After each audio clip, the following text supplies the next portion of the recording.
My name is Tanzeem Ahmed. I am from Bareilly, India.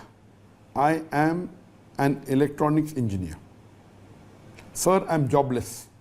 While searching for a job, when I mention in my resume that I am a fresher, then companies do not shortlist my name. When I mention fake experience in my resume, then the company shortlists my resume and I get the job. I want to ask you, if I get a job through fake experience letter, then is the money earned from it halal or haram? The question posed by the brother is that he's an electronic engineer and he's a fresher.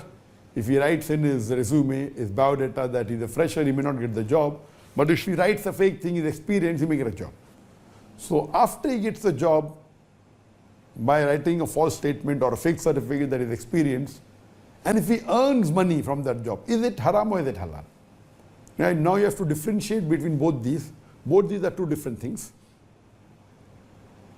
I would like to pose a question to you.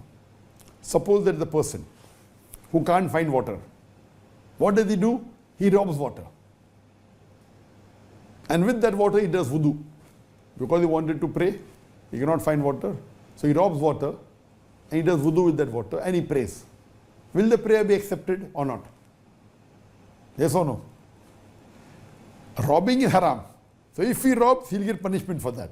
But his wudu is complete because he did wudu with that water. He prayed. The salah also will be accepted. So similarly here, if you make a fake certificate, you will be held responsible for that forgery. You will get the punishment for making the fake certificate.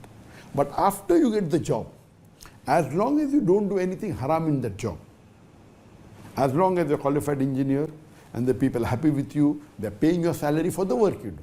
So once you get that job and you work dedicatedly and intelligently and the company is happy, company pays you salary, gives you an increment, the salary is halal. But that initial act is haram. For that, you'll be punished. But after that, what you did, you didn't do anything haram. So that first act that you did, you made a fake certificate, is haram. But after that, what you earned is halal. It's permitted. So you have to ask forgiveness to Allah subhanahu wa ta'ala for forging that certificate. And maybe once you go, if you want to go more ahead, you can even tell your boss that when the boss starts liking you, boss, I'll tell you one thing, that now I'm working in a company for 5 years, but I'll tell you one thing, that is a mistake and hope you forgive me. What's the mistake? That I forged the certificate. If you're a good employee, now you already experienced for 5 years. Khalas, why will he take you out? He may start liking you also, but there's a risk he may remove you also. So if you have done this thing, you'll be punished, you'll be held responsible for one act of forgery, but the other thing is halal. If you ask Allah for forgiveness, Allah will forgive you. If you can go and tell your boss, if he really loves you and likes your work, inshallah, he will not mind it, and maybe he will think, okay, now you're an honest man, you have come and told me, maybe he'll give you a promotion also, inshallah.